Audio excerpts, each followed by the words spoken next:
అర్జున్ అనుకుంటున్నా, కానీ పల్లవి ప్రశాంత్ రావచ్చు అని అనిపిస్తుంది.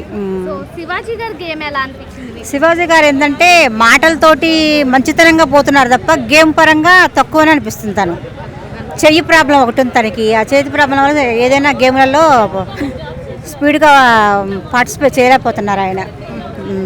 ఉన్న కంటెస్టెంట్లో అమ్మాయిల్లోంచి ప్రియాంక జైన్ ఒక్కరే ఉన్నారు. అవును. సో ఆవిడ గేమ్ ఎలా అనిపించింది మీకు? బాగా ఆడుతుంది, ఆమె మంచిగా ఆడుతుంది. ప్రియాంకలో మీకు ఏమి ఇష్టం? యాక్టివ్ బాగా ఉంటుంది కదా, యాక్టివ్ ఉంటుంది కదా, ఆమె activation. Shobha Shetty last week eliminate అయింది కదా, ఎలా అనిపించింది మీకు? అంటే ఆమెకు అంతవరకే ఉంది, అందుకే తను వెళ్ళిపోయింది. ఆడుతుంది తను కూడా బాగా, కానీ అట్లా. శోభా శెట్టిలో మీకు నచ్చని క్వాలిటీ? స్పీడ్, ఓవర్టాక్ స్పీడ్ నచ్చదు. ఓవర్టాక్. ఓకే అండి, ఇప్పుడు వరకు ఎలిమినేట్ అయిన కంటెస్టెంట్లో వీళ్ళు ఉంటే బాగుండు టాప్ 5 వరకు అనిపించే కంటెస్టెంట్ అంతగా అనిపించిన వాళ్ళు ఎవరు లేరమ్మా నాకు, ఎవరు లేరు. సో ఈ సీజన్ మొత్తంలో బాగా ఎంటర్టైన్ చేసింది ఎవరు?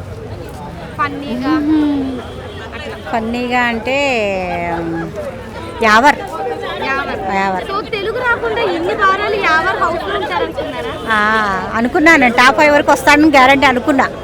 విన్ అవుతాడో తెలీదు, టాప్ 5 వరకు అయితే ఉంటాడు. ఉంటాడు. సో మీరు ఎవరికి ఓట్ చేస్తారు? మొన్నటి వరకు అయితే కనుక గౌతమ్ కృష్ణ చేశాను. ఎందుకంటే ఆ అబ్బాయి మా ఇంటి పక్కనే ఉంటాడు అన్నమాట, మణికొండలో. మణికొండ అట్లా. గౌతమ్ కృష్ణ గేమ్ ఎలా అనిపించింది మీకు?